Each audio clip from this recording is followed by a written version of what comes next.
Happy holidays! I hope you're enjoying this episode of Add to Cart on a beach or somewhere really relaxing after a big 2022. We're taking a break at Add to Cart, so we're bringing you some extra checkout episodes that haven't gone to air yet.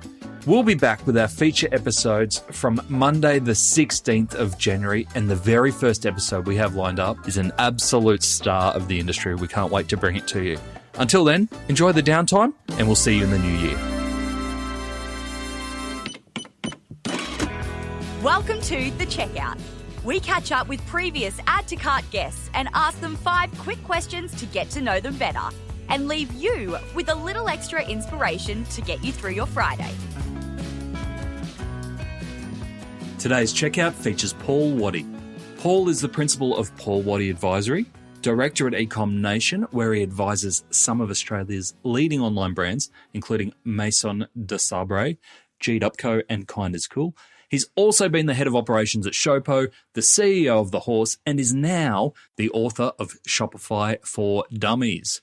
On top of this, he was recently awarded the Industry Award at Online Retailer. What an achiever. Paul, welcome to The Checkout. Thank you so much for joining us. We've heard all about your new book, Shopify for Dummies, ECom Nation, and everything else that you're doing. We're here to learn a little bit more about you. 5 quick questions. Number 1, what's the weirdest thing that you've ever bought online? Hard question. Oh, probably last week. I bought this shoe goo. I don't know if anyone remembers shoe goo. If you're a cricketer, you'd know it because you use it on the bottom of your cricket bat. Sadly, I'm using it to repair the soles of my shoes. So shoe goo, and I got it off Amazon. Just shoes you didn't want to get rid of? Yeah, I used to own a shoe company, so I've got about 100 pairs still lying around. It's a great pair of boots, but the crepe sole just keeps coming off, and I just want them to go that extra mile. Is that the reason you've still got 100 pairs? Because you've got to glue them together? I might have had a few returns after I sold the business. All right, number 2. Who is your favourite retailer? This is very hard because there's so many within my client group. So if any of my clients are listening, I'm going to go outside of my client group to answer that question. I'm kind of lucky enough that I see a new favourite one almost every other week. Like I have a chat to this guy from Battery Mate, which is like, wow, you're killing it on batteries. Look, I hate to be generic, but for the logistics experience, I find it hard to go past the Iconic. Just in terms of the range, the size of the range, and how quickly and how easy it is. But that's obviously outside of my clients, which are all much, much better than that. We get a lot of students in our accelerator studying the Iconic because everyone's got to pick a retailer to study and to analyze all the way through. Is there anything about the Iconic that you wish they'd improve on? Oh, if you ask my wife, she's looking on there the other day and she wants more. But this is not, they should not listen to my wife. She wants a bigger catalogue. No, I don't know if I think they should necessarily improve on things. As a marketplace, I actually think they do very, very well. I think, probably the personalisation a little bit in terms of it's such an enormous catalogue that the discoverability can be a bit hard.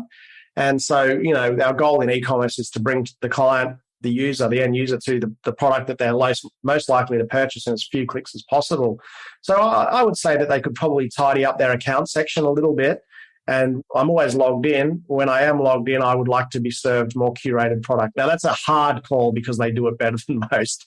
But just filtering through those huge catalogue of SKUs is a bit time consuming. Absolutely. No, it's picking nits, but it's definitely up there in terms of the best e-commerce experiences, especially in Australia. All right, I am fascinated to your answer on this one. Number 3, which e-commerce practice do you wish was history? There's a few. I'm going to be generic here a little bit and just say that the idea that you can pay your way to success. I just don't think that occurs. If you're spending more than 20% of your marketing on more than 20% of your revenue on your paid media, then you need your head checked, particularly if your margins are under that 50% gross margin I mentioned, where you just can't. I just think that needs to stop and brands need to go back to basics. So just spending your way to success needs to stop. Yeah, great answer. Number 4, can you recommend a book or a podcast that our listeners should immediately get into? Yeah, add to cart as the podcast. And Shopify for Dummies. Look, obviously my books is Catch. I was going to say also Catch a Decade's a good one by Gabby. Yeah, and anyone who's had that lived experience. But so Shopify for Dummies and Selling Online for Dummies. But going off e-commerce, Scar Tissue, the Red Hot Chili, great book, and I recommend anyone give that a read. It's an autobiography. I think it's an autobiography, but it's a ripper. Scar Tissue, yeah. Anthony Kiedis, Red Hot Chili Peppers. Great recommendation. And of course, we will put the link to Shopify for Dummies into the show notes and then onto the blog post as well if you want to get your hands on a copy of that, which I highly recommend. Number 5, finish this sentence. The future of retail is? Selling through live video. Live video on social, standalone? On the site, yeah. So site. I was going to say video, because I think movement is key. I think we learned that in COVID. You know, some businesses were using their customer service to get on WhatsApp and take phone calls. I love that, and I think it's how our online retailers can compete with bricks and mortar retailers. Show your face. Don't be scared to show your face. More video on product page. Let's not jump straight to augmented reality if you haven't even tried video. So, and I'm seeing this out of China as a lot of the big companies are investing in this live stream. It's kind of like Danel's Direct, you know, when they used to sell the steak knives.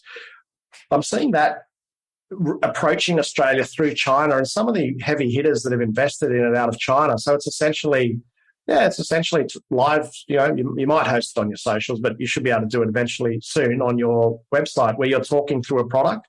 And as you're demonstrating the perks of the product, people can click it and purchase it.